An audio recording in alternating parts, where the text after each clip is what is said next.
ভাই বন্ধু আপন যারা কিছুদিন কান্দিবেন তারা এই পৃথিবীর কলা হলে তারাও একদিন যাবে রে ভুলে ছিন্ন হবে মায়ারি বন্ধন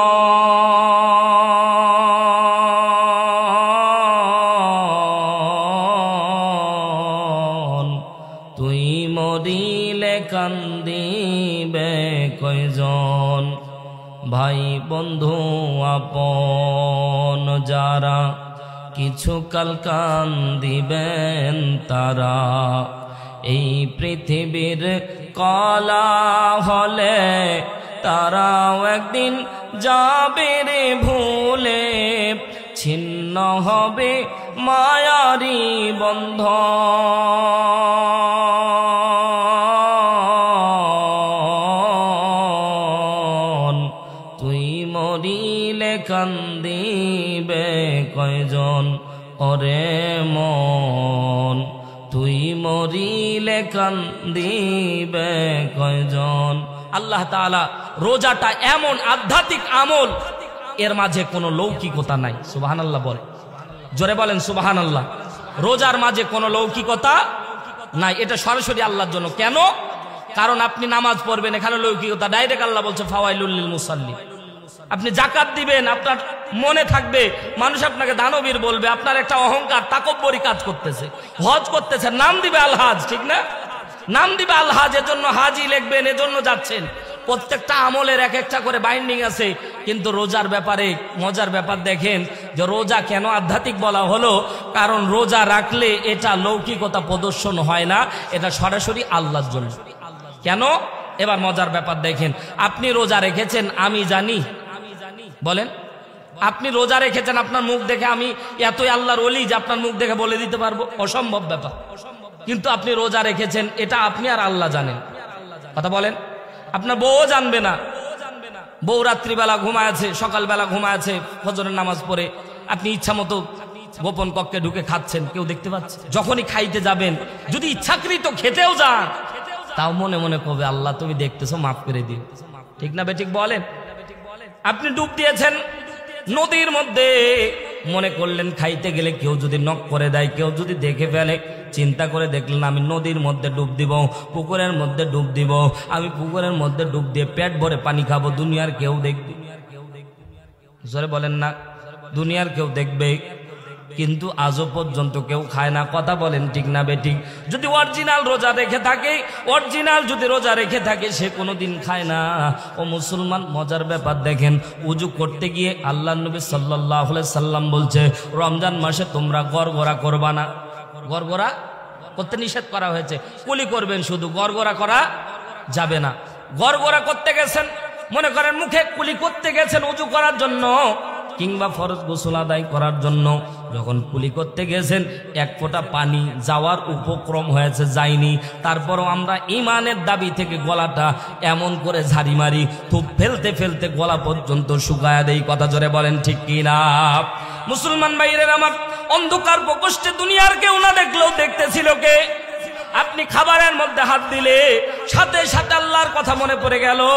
রব দুনিয়ার কেউ না দেখলেও তুমি দেখতেছো। এই পদ্মা নিশি মা বোনেরা, কথাগুলি দিলের কানটা লাগিয়ে শোনেন। শুধুমাত্র পুরুষদের জন্য ওয়াজ হচ্ছে তেমনটা না, কারণ মহিলারা ঘরের মধ্যে একা একা আবদ্ধ থাকে। মুসলমান ভাইদের আমার, দিলের কানটা লাগিয়ে কথাগুলি শোনেন। আল্লাহ নবী সাল্লাল্লাহু আলাইহি সাল্লাম বলেন, অন্ধকার প্রকোষ্ঠের মধ্যে তুমি নির্জন নিবৃতে যদি খেয়ে ফেলতা, দুনিয়ার কেউ না দেখতো, দুনিয়ার কেউ দেখতো না, কিন্তু তুমি খাও নাই। তোমাকে যদি প্রশ্ন করা হয়, তুমি ইচ্ছাই হোক অনিচ্ছাই হোক ডাইরেক্ট বলে দিবেন রব দেখতেছে। ঠিক না বেঠিক? জোরে বলেন। আল্লাহ রাব্বুল আলামিন ওই ভয়টাই আপনার কাছে চাচ্ছে।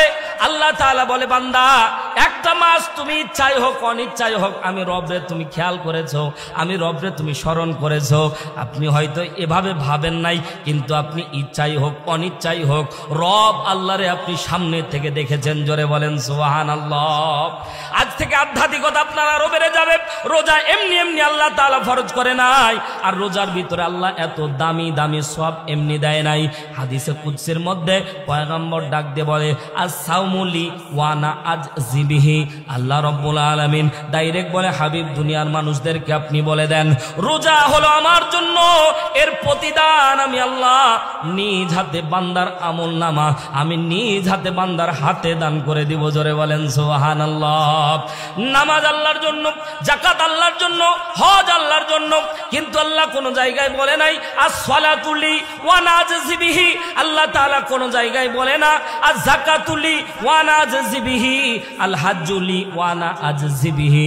আল্লাহ কোন জায়গায় বলে নাই, কিন্তু আল্লাহ তাআলা বিশ্বনবীর জবান দ্বারা দুনিয়ার মানুষদেরকে বলে দিচ্ছে নর এবং নারীরা যারা আল্লাহর জন্য রোজা রাখবে, আল্লাহ রব্বুল আলামিন বলেন আমার জন্য রোজা রাখার কারণে আমি আল্লাহ রব্বুল আলামিন বান্দার আমলনামা আমি ফেরেশতাদের হাত দিয়ে দেব না, আমি রব আমি আল্লাহ নিজ হাতে বান্দারে আমলনামার পুরস্কার দান করব। আল্লাহ যদি কোনো ব্যক্তির পুরস্কার দেয় বলেন তো এটা চিন্তাও করতে পারবেন না। আল্লাহ পুরস্কার কিন্তু গায়বী ভাবে দিবেন। আরে মুসলমান, আল্লাহ তাআলা পুরস্কার দিবেন যখন কোনো ব্যক্তিকে পুরস্কার দেয়, দেখবেন পাশাপাশি হাত তুলে হ্যান্ডশেক করে, ছবি তুলে, ঠিক না বেঠিক বলেন? তো আল্লাহ তাআলা বান্দাকে যখন পুরস্কার দান করবে আল্লাহ সেদিন গায়েব থাকবে না, আল্লাহ আপনার চোখের সামনে উপস্থিত থাকবে। শুধুমাত্র রোজাদারেরা এই পুরস্কারটা পাবে, অন্য কোনো আমলকারীকে আল্লাহ এমন ঘোষণা দেয়নি। জোরে একবার বলেন না সুবহানাল্লাহ। তাহলে তো গ্যাসের ট্যাবলেট নিয়ে ঘুরবো আর রোজা রাখবো না, নাকি বলে? হ্যাঁ, রোজার মাস আসলে এক শ্রেণীর মানুষ দেখি গ্যাসের ট্যাবলেট নিয়ে ঘুরে খায় আর বলে হুজুর এইটাই পাচ্ছি না গ্যাসের কারণে, কথা কয় না কেন? অথচ রোজা রাখলে গ্যাসের সমস্যা দূর করে দেয় আল্লাহ। সুবহানাল্লাহ বললেন। বিজ্ঞানীরা বলছে ও ভাই কোরআন হাদিস একটু 10 সেকেন্ডের জন্য স্কিপ রাখলাম। বিজ্ঞান বলতেছে আমাদের শরীরের মধ্যে অনেক কোষ অতিরিক্ত খাওয়ার ফলে তৈরি হয়। রোজা রাখার ফলে টানা কেউ যদি 1 মাস রোজা রাখতে পারে তাহলে তার কোষগুলি 100 সতেজ হয়ে যায়। আর ওই আইয়ামা মাদুদা শব্দ ব্যবহার করে আল্লাহ বলছে অল্প কয়েকদিন তোমাদেরকে দিয়েছি, এই অল্প কয়েকদিন হচ্ছে 30 দিন, অর্থাৎ 29 অথবা 30 তোমরা চাঁদ দেখবা শুরু করবা ছেড়ে দিবা, এতে 29 হোক আর 30 হোক এটা আল্লাহর পক্ষ থেকে নির্ধারিত। জোরে বলেন সুবহানাল্লাহ।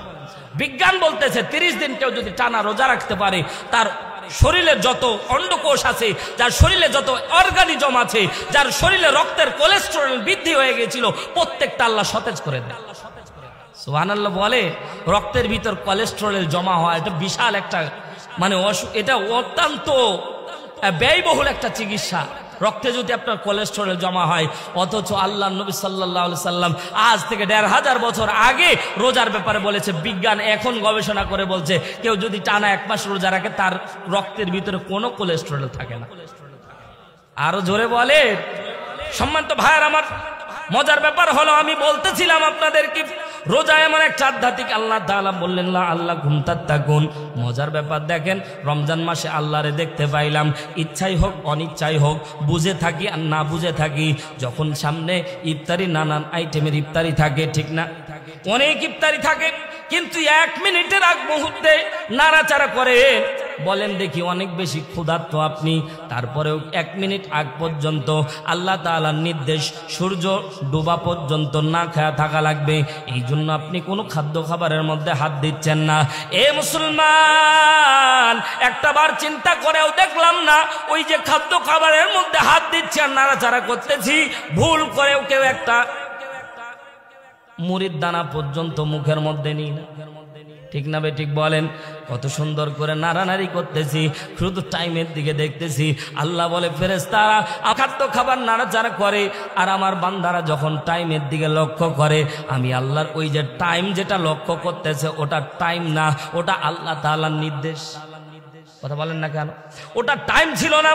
তোমার যে টাইম নির্ধারণ করে দেওয়া হয়েছে তুমি মনে করতেছ ওটা টাইম, কিন্তু ভাই আধ্যাত্মিক জগতে একটু ডুব দিয়ে দেখেন, ওটা টাইম ছিল না রে ভাই, ওটা ছিল আল্লাহর আদেশ। আল্লাহ বলেছিল সুবে সাদিক থেকে সূর্যাস্ত পর্যন্ত তোমাকে রোজা রাখা লাগবে, ওটাই ফলো করতেছেন, ইচ্ছাই হোক অনিচ্ছাই হোক। কথা জোরে বলেন ঠিক কিনা? মুসলমান ভাইরা আমার, রমজান মাসে আল্লাহরে ভয় করলেন, ইচ্ছাই হোক অনিচ্ছাই হোক আল্লাহ তাআলারে দেখতে পাইলেন, ইচ্ছাই হোক অনিচ্ছাই হোক আল্লাহরে বুঝতে পারলেন আল্লাহ আছে, আল্লাহরে ভয় করলেন। আল্লাহ তাআলা এজন্য তাত্তাকুন শব্দ ব্যাখ্যা করছে। ইত্তাকু মূল ধাতু, তাত্তাকুন তার থেকে এসেছে, ইত্তাকু থেকে তাত্তাকুন শব্দের ব্যাখ্যা করা হয়েছে।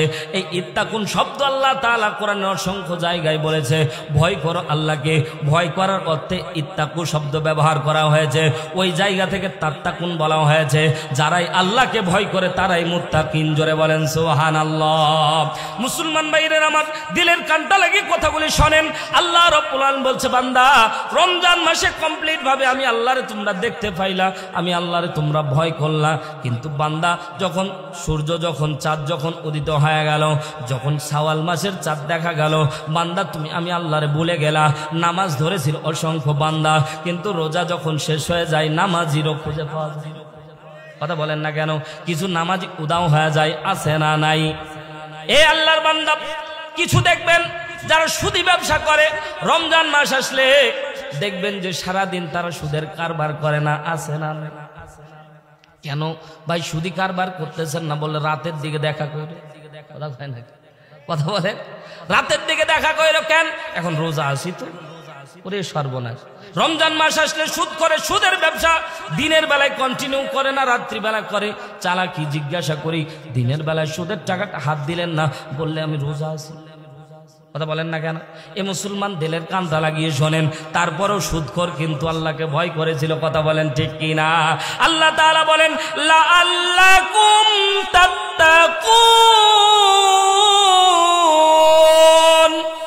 আল্লাহ এজন্য বলছে বান্দা যখন চাঁদ উদিত হয়ে যাবে শাওয়াল মাসে, তখনও যদি আমি আল্লাহরে দেখতে পাও, বান্দা রমজান মাস চলে গেল, তুমি যখন সুদের টাকা আসবে তুমি হাত দিবা না, ঘুষের টাকা আসবে তুমি হাত দিবা না, বান্দা অন্যায় অবিচার আসবে তুমি সেই কাজে জড়াবা না, তুমি সাথে সাথে বলবা লা আল্লাকুম তাত্তাকুন, আমি আল্লাহরে ভয় করি।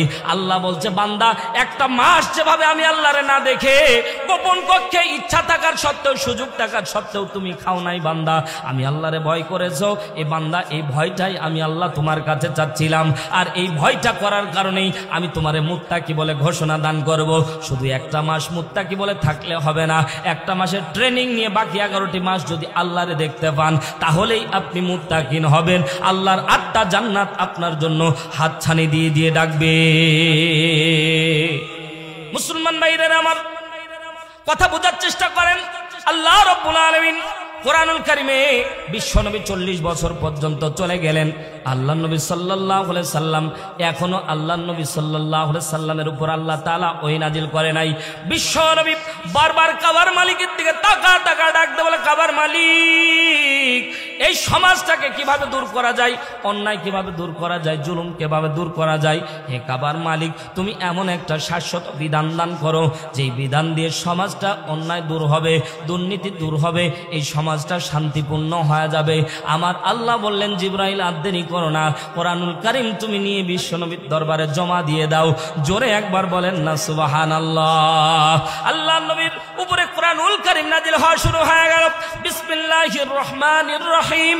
ইকরা বিসমি রাব্বিকাল্লাযী খালাক, খালাকাল ইনসানা মিন আলাক। জোরে বলেন আল্লাহু আকবার।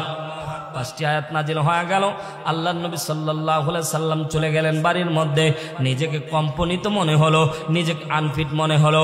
আল্লাহর নবী ভয় পাইলেন। মধ্যখানে অনেক লম্বা ঘটনা আছে, বলবো না, মূল উদ্দেশ্য পৌঁছাতে পারবো না।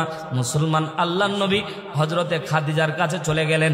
যাওয়ার পরে বললেন, জাম্মিলুনি জাম্মিলুনি, আমি নিজেকে আনফিট মনে করতেছি, আমাকে শীত ধরে ফেলেছে, তুমি আমাকে কম্বল দিয়ে জড়ায়া দাও।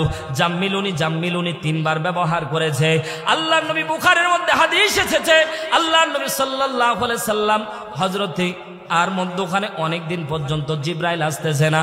হঠাৎ করে বিশ্বনবী ঘর থেকে বের হয়েছে। হযরতে জিব্রাইলকে সোনার আসনে, এই সিংহাসনের মধ্যে বিশ্বনবী জিব্রাইলকে দেখতে পেয়েছে। জোরে বলেন সুবহানাল্লাহ। জিব্রাইলের চেহারা ছিল, দুনিয়ার মধ্যে তার পা ছিল, আসমানের মধ্যে তার মাথা ছিল। আল্লাহর নবী জিব্রাইলকে সচক্ষে দুইবার দেখেছিল। জোরে বলেন কয়বার?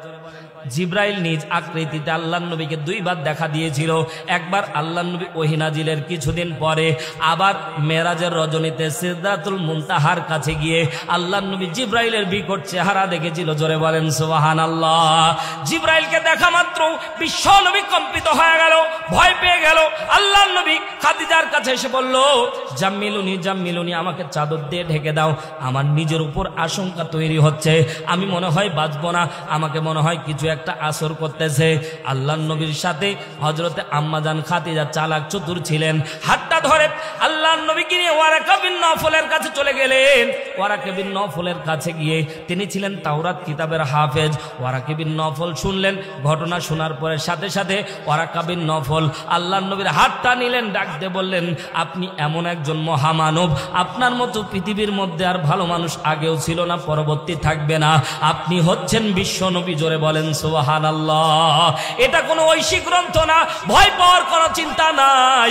আল্লাহ রাব্বুল আলামিন আপনার উপর ওহী দান করতেছেন, এটা হচ্ছে আপনার মালিক। আপনি সমাজের দুর্নীতি দূর করতে চেয়েছিলেন, অন্যায় দূর করতে চেয়েছিলেন।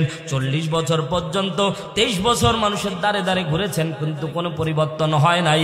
ওগো পয়গম্বর, এখন যে দাওয়াতি কার্যক্রম আপনার উপর নাজিল হচ্ছে, এটা শুধুমাত্র আপনি মানুষের কাছে প্রচার করে দিবেন, অটোমেটিক মানুষের পরিবর্তন চলে আসবে।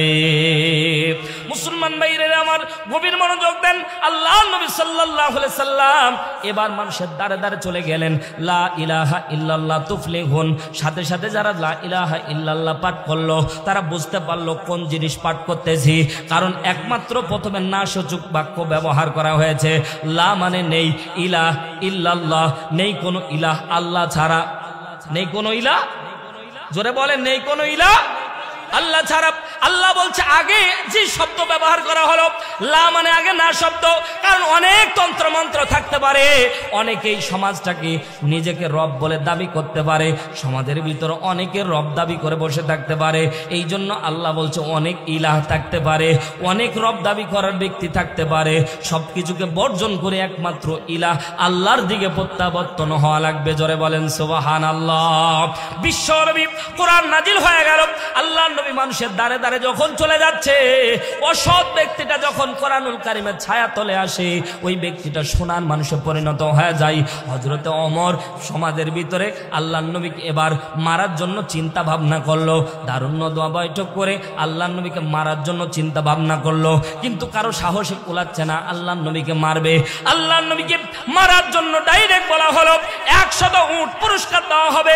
তদানীন্তন সময় 100 উট মানে এখন কোটি কোটি টাকা, তার মানে কোটি কোটি টাকা উপহার দেওয়া হলো। হযরতে ওমর নাঙ্গা তরবারি উঁচু করে ধরলো। ঘটনা আপনাদের জানা আছে, জাস্ট আসেন পাস। মুসলমান গভীর মনোযোগ দেন। নাঙ্গা তরবারি নিয়ে হযরত ওমর দৌড়ায় চলে গেল।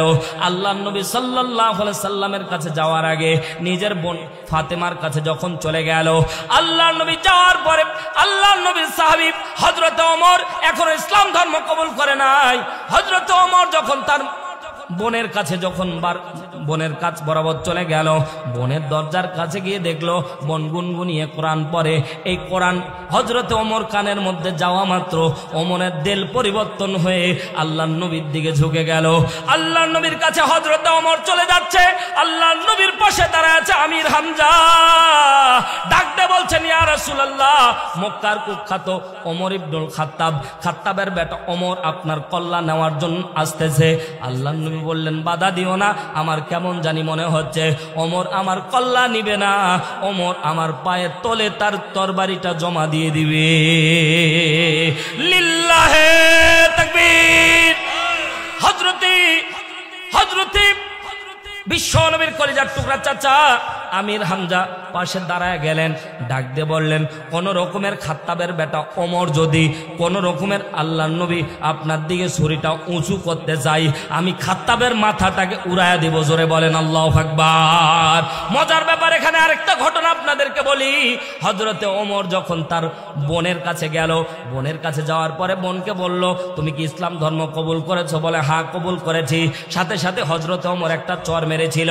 হযরতে ওমর রাদিয়াল্লাহু তাআলা আনহু কান্না জড়িত কণ্ঠে বোনকে ডাকতে বলছে, বোন তোমাকে এত পরিমাণে ভালোবাসি, খাত্তাব যেদিন মারা যায় তোমার হাতটা আমার হাতের মধ্যে দান করে দিয়েছিল। তোমার বিবাহ মক্কার তদানীন্তন সময় এত জাঁকজমক ভাবে কারো বিবাহ দেওয়া হয় নাই। এ বোন তুমি খাত্তাবের ছেলে ওমরের বোন। ওমর হযরতে ওমর ডাকতে বলছে, বোন রে তোমারে আমি অনেক ভালোবাসি। হযরতে ওমর যখন দ্বিতীয় থাপ্পড় মারতেছিল, হযরতে ওমরের চোখের সামনে ফাতিমা নাম ছিল হযরতে ওমরের বোনের। ফাতিমা ডাকতে বলে, ভাইরে তুমিও খাত্তাবের বেটা, আমিও কিন্তু খাত্তাবের মেয়ে, ভুলে যেও না আর একটা আঘাত যদি আমার স্বামীর দিকে করতে যাও তুমি ওমরের কাল্লা দ্বিখণ্ডিত করে দেব। জোরে বলেন সুবহানাল্লাহ। ইসলাম কাকে বলে? ইসলাম কাকে বলে? এ মুসলমান ভুলে গেলে চলবে না। মুসলমান এত দামি, মুসলমান এত দামি। বদরের কথা বলতেছিলেন রমজান মাসে। মুসলমান বদরের ইতিহাস যেন আল্লাহ তাআলা কোরআনে সূরা আনফালের ভিতরে স্পষ্ট চিত্রভাবে জানায় দিয়েছে। আল্লাহ আসমান থেকে দলে দলে ফেরেশতা নাজিল হয়েছিল। দুনিয়ার মধ্যে সাহাবায়ে কেরাম তরবারি ঘোরানোর আগে ফেরেশতারা তাদের কাল্লা ফেলে দিত। জোরে বলেন সুবহানাল্লাহ। এই জন্য আল্লাহ তাআলা বিশ্ব নবীকে বলছেন, নাসরুম মিনাল্লাহ ওয়া ফাতহুন করিব ওয়া বাশশিরিল মুমিনিন। ঈমানদারদেরকে বলে দিবেন তারা ঈমান নিয়ে যদি অগ্রসর হতে পারে, বিজয়ের মালা আল্লাহ তাআলা আসমান থেকে পরায় দিবে। মুসলমান ভাইদের আমার, হযরত ওমর চলে যাচ্ছে। আমির হামজা ডাকতে বলছেন, রাসূল হযরত ওমর যদি তরবারি জমা না দেয়, হযরত ওমরের কাল্লা দ্বিখণ্ডিত করে দেব। হযরতে আমির হামজা ডাইরেক্ট দাঁড়ায়া বললেন, আস্তে করে হযরত ওমর তরবারি জমা দিয়ে ডাকতে বললেন, নবীজি হাতে হাত রেখে কালেমা পড়ে মুসলমান বানায়া দেন। খাত্তাবের বেটা আর খাত্তাবের বেটা থাকতে চাই না, হযরতে ওমর ফারুক হতে চাই। জোরে বলেন সুবহানাল্লাহ। হযরত ওমর যখন জাহানের দ্বিতীয় খলিফা হলেন, হযরত ওমর মাঝে মাঝে নির্জন নিবৃতে কান্না করতেন আর মনে মনে চিন্তা করতেন। সাহাবায়ে কেরাম ডাকতে বলেন, ওমর কান্না করো কেন? ওমর ডাকতে বলবেন, আমি একটা রাখাল ছিলাম, আমি খাত্তাবের কিছু বকরি চড়াইতাম। আমার মধ্যে থেকে একটা বকরি যখন নেকড়ে এসে খেয়ে নিত, খাত্তাব যখন হিসাব চাইতো আমার কানের মধ্যে থাপ্পড় মেরে মেরে হিসাব নিত। এই সাহাবীরা শুনে নাও, আজকে শুধুমাত্র ইসলাম ধর্ম কবুল করার কারণে আজকে খাত্তাবের বেটাকে আল্লাহ দ্বিতীয় ওমর বানায় দিয়েছে, দ্বিতীয় খলিফা আজকে বানায় দিয়েছে। আবু জেহেল পর্যন্ত ইসলামের ছায়া তলে না আসার কারণে তার নাম এত পরিমাণে ঘৃণিত হয়েছে, তার নাম নেওয়ার লোক খুঁজে পাওয়া যায় না, বরং তার বাড়িটা পর্যন্ত বাথরুম হয়ে গেছে। ইসলামের সাথে যারা চূড়ান্ত দুশমনী করবে, আল্লাহ তাআলা তাদেরকে নাস্তে নাবুদ করতে এক সেকেন্ড সময় নেবে না। কথা ধরে বলেন ঠিক কিনা? মুসলমান ভাইরা আমার, একটা জিনিস মাথায় রাখেন, বুঝাতে চাচ্ছি, ফামান তাবিয়া হুদায়া। আল্লাহ রাব্বুল আলামিন কোরআনুল কারীম বলতেছে, একটা জিনিস আপনাদেরকে মেসেজ দেওয়ার জন্য এতদূর নিয়ে আসলাম। মুসলমান একটু গভীর মনোযোগ দেন। আল্লাহ তাআলা সেই কোরআন এখনো আমাদের সমাজে আছে, কিন্তু ভাই কোরআন হচ্ছে মাহাজুর অবস্থায় পড়ে আছে। এই জন্য আগামীর দিন শপথ নেওয়া লাগবে, কোরআনটা বাংলার জমিনে কায়েম করতেই হবে। কথা জোরে বলেন ঠিক কি না? এই পথে শামিল হলে কপাল খুলে যাবে, আর না শামিল হতে পারলে কপাল পুড়ে যাবে। কত কত নেতার সৈনিক দেখলাম, মরার পরে কেউ আপনার পাশে আসবে না, পাশে যদি আসে কোরআন আসবে। কথা বলেন না কেন? আপনি মরার সাথে সাথে কেউ আপনার সাথে থাকবে না ভাই, সাথে থাকবে রাসূল, ঠিক না? 3 নাম্বার রাসূলকে দেখাবে। অনেকে বলে, হুজুর কোরআন নিয়ে আপনারা কথা বলতে বলতে মাঝে মাঝে রাজনীতির কথা বলেন। ও ভাই, আমি চিন্তা করে দেখলাম ওর কমন সেন্স, অত সেন্সই নাই। কারণ কবরে যে 3টা প্রশ্ন, 3টাই রাজনীতি প্রশ্ন। কথা কয় না কেন? মান রব্বুকা, তোমার রবকে, আইন মেনে সোকার, ঠিক না? কি প্রশ্ন? রাজনীতি না? আইন মেনে সোকার, রব মেনে সোকাকে, আল্লাহকে মানতে হলে আল্লাহর বিধান মানতে হবে। 2 নম্বরে ওমা দীনুকা, দিন মেনেছো কি? দীনুল ইসলাম, ইসলাম মানে কি? জোরে বলেন। কয়টা তথ্য দিব আপনাদের? ইন্নাদ দীনা ইনদাল্লাহিল ইসলাম। আল্লাহ তাআলা কোরআনের মধ্যে অসংখ্য জায়গায় দিন মানে ইসলামটাকে বুঝিয়েছে, দিন মানে কোরআনটাকে বুঝিয়েছে। আল্লাহ বলছে সমাজের ভিতর অন্যায়, অবিচার, দুর্নীতি থাকবে না। এ ফামান তাবিয়া হুদায়া, এ হেদায়েতের অনুসরণ করলে আল্লাহ সমাজ থেকে দুর্নীতি দূর করে দিবে। ওয়াদা করতেছে, ওয়াদাল্লাহি হাক্ক, আল্লাহর ওয়াদার মতো সত্য ওয়াদা আর কারো নাই। কথা ঠিক কিনা? রাগ করতেছেন? রাগ করতেছেন? মুসলমান ভাইরা আমার, আপনাদেরকে বুঝাতে চাচ্ছিলাম আল্লাহ নবী 40 বছর পর্যন্ত, 23 বছর পর্যন্ত মানুষের দ্বারে দ্বারে গিয়েছিল, একটা মানুষও পরিবর্তন হয় নাই। কিন্তু যখন কোরআনের ছায়া তলে মানুষ আসতে শুরু করলো, আল্লাহ তাআলা আসমান থেকে যখন কোরআনুল কারীম নাজিল করে দিল, আল্লাহ রব্বুল আলামিন কোরআন নাজিল করা মাত্র মানুষগুলির কেমন পরিবর্তন হয়ে গেল। ডাকাত সে মানুষের পাহারার জিম্মাদার হয়ে গেল, যে ব্যক্তি সন্ত্রাস ছিল সে মানুষের জন্মের পাহারাদার হয়ে গেল, যে ব্যক্তি অন্যায় করত, জুলুম করত, সে ব্যক্তি আর কোনোদিন পাপের দিকে ঘুরেও দেখে নাই। কথা বলেন ঠিক কি না? সেই কোরআন আমাদের মাঝে আছে, কিন্তু সেই কোরআনের বিধান আমরা কেন বললাম? আল্লাহ তাআলা বলছে শাহরু রমাদান আল্লাযী উনজিলা ফীহিল কুরআন, রমজান এজন্য আমি দামি বানায়াছি, কারণ এই রমজান মাসে আমি আল্লাহ তাআলা নাজিল করেছি কোরআন। কোরআন হলো এই দুনিয়ার জীবন্ত গ্রন্থ। সুবহানাল্লাহ বলে, কোরআন হলো এই দুনিয়ার জীবন্ত গ্রন্থ। যদি প্রশ্ন করো উত্তর পাবে এমন প্রাণবন্ত, কোরআন হলো এই দুনিয়ার জীবন্ত গ্রন্থ। যদি প্রশ্ন করো কোরআন তোমার দেশের বাড়ি কই, প্রশ্ন জাগে না? যদি প্রশ্ন করো কোরআন তোমার দেশের বাড়ি কই, উত্তর দিবে লাউহে মাহফুজ ঠিকানাহীন নয়। সাথে সাথে পাবে এমন প্রাণবন্ত, কোরআন হলো এই দুনিয়ার জীবন্ত গ্রন্থ। প্রত্যেকটা কথার আল্লাহ তাআলা দিয়েছে। আমি আয়াত তেলাওয়াত করেছিলাম, আল্লাহ তাআলা বলছে কুলনা বিতুমিন হাজামিয়া। আল্লাহ রাব্বুল আলামিন হযরত আদম আলাইহিস সালাতু ওয়াস সালামকে যখন দুনিয়ার মধ্যে পাঠালেন, আল্লাহ তাআলা পাঠানো মাত্র আদমকে একাই ছেড়ে দেয় নাই। আল্লাহ তাআলা বলছে ফা ইম্মাইয়াতিয়ান্নাকুম মিন্নি হুদা, আমি আল্লাহর পক্ষ থেকে হেদায়েত আসবে। মুসলমান জিজ্ঞাসা করতে চাই বর্তমান হেদায়েতের নাম কি? আর জোরে বলেন। এ পদ্মানি সীমা বোনেরা, কথাগুলি দিলের কানটা লাগিয়ে শোনেন। আল্লাহ তাআলা বলছে ফা ইম্মা ইয়াতিয়ান্নাকুম মিন্নি হুদা, যে হেদায়েতের গ্রন্থ তোমাদের কাছে যাবে এটা তোমরা কমপ্লিট ভাবে গ্রহণ করে নিবা। কমপ্লিট ভাবে গ্রহণ করে নিলে কি হবে? আল্লাহ বলছে ফামান তাবিয়া হুদায়া, এই হেদায়েতের গ্রন্থ যদি কমপ্লিট রূপে গ্রহণ করতে পারো, আল্লাহ বলছেন ফালা খাউফুন আলাইহিম ওয়ালা হুম ইয়াহজানুন। আরো জোরে বলেন আল্লাহু আকবার। আল্লাহ রাব্বুল আলামিন বলছেন, আল্লাহ তাআলা বলছে ফালা খাউফুন আলাইহিম ওয়ালা হুম ইয়াহজানুন, বান্দা তোমার ভয় থাকবে না, চিন্তা থাকবে না, আমি আল্লাহ তোমার ভয় ভীতি দূর করে দেব। জোরে বলেন সুবহানাল্লাহ। মুসলমান শেষ প্রান্তে চলে এসেছি, দিলের কানটা লাগিয়ে কথাগুলি শোনেন। আল্লাহ তাআলা বলছে বান্দা ভয় থাকবে না, চিন্তা থাকবে না। এখন বলেন তো কোন সময় ভয় থাকবে না, চিন্তা থাকবে না? এমন একটা সময়, যে সময় মানুষের এইটার দরকার, আল্লাহ তাআলা সেই সময় মানুষকে দান করবে। একটা সময় মানুষের সম্পদ কাজে আসে না, একটা সময় মানুষের ক্ষমতা কাজে আসে না। জিজ্ঞাসা করতে চাই সময়টার নাম কি? মাশাআল্লাহ আলহামদুলিল্লাহ, কিয়ামত না ভাই, মৃত্যুর সময়, ঠিক না? মৃত্যুর সময়। সম্পদ আছে কোটি কোটি টাকার মালিক, আজরাইলকে ঘুষ দেওয়া যায়? জোরে বলেন। কবিরাজ পাড়ায় তো আপনারা দিতে পারেন মনে হয়। আওয়াজ শুনে মনে হচ্ছে হুজুর 10 লাখ টাকা নিয়ে বেড়াচ্ছে, আজরাইল আসলেই দিয়ে দিন, নাকি বলেন? এ মুসলমান, একটা জিনিস মনে রাখেন, একটা জায়গায় মানুষ মাহজুর হয়ে যায়। ক্ষমতা আছে রাষ্ট্রপতি জিল্লুর রহমান যখন ক্ষমতায় ছিল, হাই সিকিউরিটি নিয়ে বেড়াইতো, অনেক বডিগার্ড ছিল। কথা বলেন না কেন? বাস্তব উদাহরণ দিলেই বুঝতে পারবেন। জিল্লুর রহমান রাষ্ট্রপতি বসা, এমন তা অবস্থায় চেয়ার থেকে, ওই জায়গা থেকে আল্লাহ তাকে নিয়ে গেছে, ঠিক না বেঠিক বলেন? কত বডিগার্ড নিয়ে ঘুরতো, বডিগার্ড নিয়ে বেড়াই। আমি বলি তুমি বডিগার্ড নিয়ে বেড়াও, কিন্তু রুহু গার্ড তোমার নাই। রুহু জায়গা মতো সময় মতো চলে যাবে। কথা জোরে বলেন ঠিক কিনা? প্রাণ পাখি উড়ে যাবে পিঞ্জির ছেড়ে, ধরা ধামে সবই রবে, তুমি যাবে চলে, ঠিক না?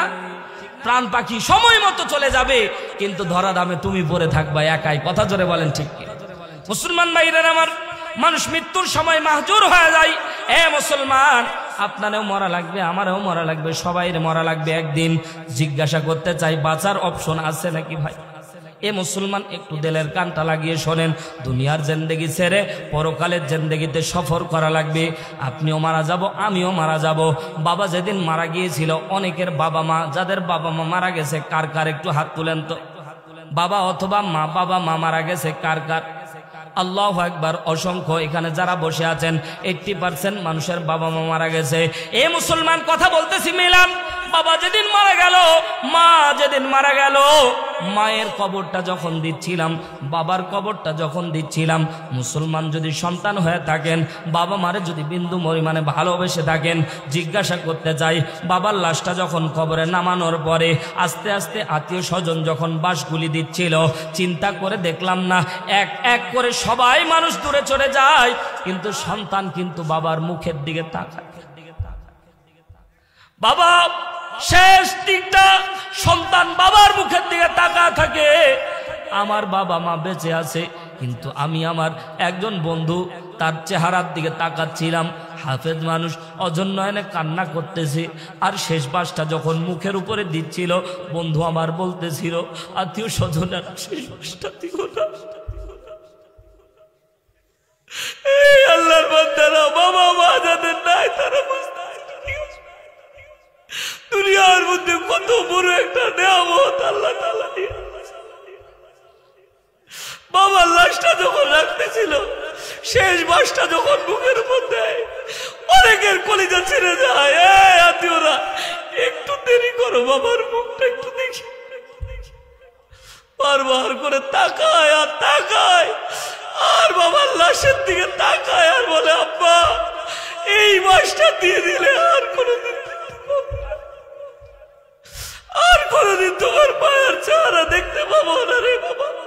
বারবার মায়ের চেহারার দিকে তাকায় আর কান্না করে, বাবা ও মা, এই শেষ দেখা দেখে নিলাম, আর কোনোদিন ডাকলেও খোকা বলে তুমি সারা দিবে। বাবার কবরে, মায়ের কবরে কত গিয়ে কান্নাকাটি করলেন।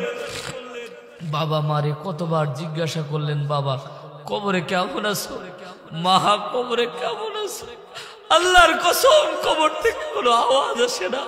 আল্লাহর নবী হযরতে আলীর হাতটা ধরে বলছে, এই আলী, জানো কবরের কাছে সন্তান যখন অবুঝ নয়নে প্রশ্ন করে আর জিজ্ঞাসা করে, বাবা কেমন আছো, মা কেমন আছো, কবর যদি উত্তর দিতে পারত, ওই বাবা মা একটা শব্দ বলতো, আল্লাহকে ভয় করো আর আমার জন্য একটু দোয়া করো। বাবার লাশটা যখন কবরে রাখতেছিলেন, শেষ মুখটা বারবার করে চাহনি দিয়ে দেখে, এ বাবা, এই যে রাখতেছি আর তো দেখতে পাবো না। এ বাবা, আর কোনোদিন বাবা কয়া ডাক দেবো, কিন্তু তুমি তো সারা দিবা না। বারবার করে শেষ চাহনিটা দেয়। ও ভাই, রেখে দিয়ে চলে আসেন। কিছুদিন পর মাটি দিয়ে কবরের মধ্যে গাছ জন্ম নেয়।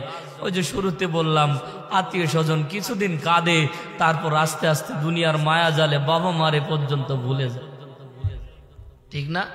আপনার বেলাও আমার বেলাও একই ঘটনা ঘটবে। এ আল্লাহর বান্দা, দুনিয়া ছেড়ে বিদায় নিয়ে চলে যাব, ঠিক না? দুনিয়াতে কেউ থাকতে পারবো না। তাকব্বরি মাতব্বরি যতই থাকুক না কেন, কবর একটা আধ্যাত্মিক জায়গা। এই কবরে আপনারা আমারে যাওয়াই লাগবে। নাস্তিক আল্লাহ বিশ্বাস করে না, পরকাল বিশ্বাস করে না, কিন্তু মৃত্যু বিশ্বাস করে, ঠিক না? মৃত্যু বিশ্বাস করে। এ আল্লাহর বান্দারা, একটু দিলের কানটা লাগিয়ে শোনেন। আল্লাহ বলছে, বান্দা তুমি যখন মাহজুর হয়ে যাবে, ক্ষমতা তোমার সামনে কাজে আসতেছে না। আজরাইল তো চলে এসেছে। তোমার সামনে অনেক সম্পদ কাজে আসতেছে না। বলেন, কোন সম্পদ কাজে আসতেছে? 10টা সন্তান গ্রামের মধ্যে থাকলে তার লাঠির জোর থাকে, ঠিক না? লাঠির জোর থাকে, বলে আমার সন্তান আছে, গায়ে হাত তুলে দেখ আমার সন্তান তোর কলিজা ছিঁড়ে নেবে, ঠিক না? জোরে জোরে কথা বলে, সন্তানেরা দাঁড়ায় আছে, কেউ কাজে আসে না। আল্লাহ তাআলা ওই সময় বান্দার মাথার উপর হাতটা বোলায় বলছে, ফালা খাউফুন আলাইহিম ওয়ালা হুম ইয়াহজানুন ফামান তাবিয়া হুদায়া। ওই যে হেদায়েত অনুসরণ করেছিলা, আমি আল্লাহ তোরে ভুলে যাই নাই বান্দা। এই মুহূর্তে তোর সম্পদ কাজে আসে না, এই মুহূর্তে তোর ক্ষমতা কাজে আসে না, এই মুহূর্তে তোর সন্তান কাজে আসে না। আমি রব তোরে ভুলে যাই নাই। আমি বলছি, ফালা খাউফুন, ভয় নাই, ভয় নাই, ওয়ালা তাহজানু, চিন্তাও নাই। আমি আল্লাহ তোরে আপনায় নিয়েছি জান্নাত দেওয়ার। আল্লাহ তাআলা আপনারে আমারে যদি এইরকম গাইবি আওয়াজ দিয়ে ডাক দেয়, ও ভাই চিন্তা থাকবে। আর একটা আয়াত সামনে নি, সূরা হামিম সিজদা 30 নম্বর আয়াত। আল্লাহ তাআলা বলছে ইন্নাল্লাযীনা, নিশ্চয় যারা কলু বলে রব্বুনা আল্লাহ, আমার রব আল্লাহ, সুম্মা ইসতাকামু, এর উপর ইস্তেকামত থাকে, জীবন চলে যায়, ক্ষমতা চলে যায়, চাকরি চলে যায়, সব চলে যায় রবকে। জোরে বলেন রবকে। আল্লাহকেই মানবো, কাউকে মানবো না, ঠিক না? আজ থেকে নিয়ত করবো কাউকে মানবো না, আল্লাহরই মানবো। তো আল্লাহ তাআলা বলছে যখন বান্দা তুমি আমার এই রব হিসেবে মেনে যখন তোমার মৃত্যু যখন উপনীত হয়ে গেছে, আমি আল্লাহ ঘোষণা করে দিলাম তাতানাজ্জালু আলাইহিমুল মালাইকা, আসমান থেকে তোমার জন্য আমি আল্লাহ দলে দলে ফেরেশতা নাজিল করব। আল্লাহ তাআলা বলছে তাতানাজ্জাল, মুজারের সিগা, আল্লাহ বলছে দলে দলে আসবে। আল্লাহ তাআলা বলছে মালাইকা মানে বহু বচন, মালাকুন এক বচন, মালাইকা বহু বচন। আল্লাহ বলছে এত সংখ্যক ফেরেশতা আসবে, বান্দা তোমার ভয় থাকবে না।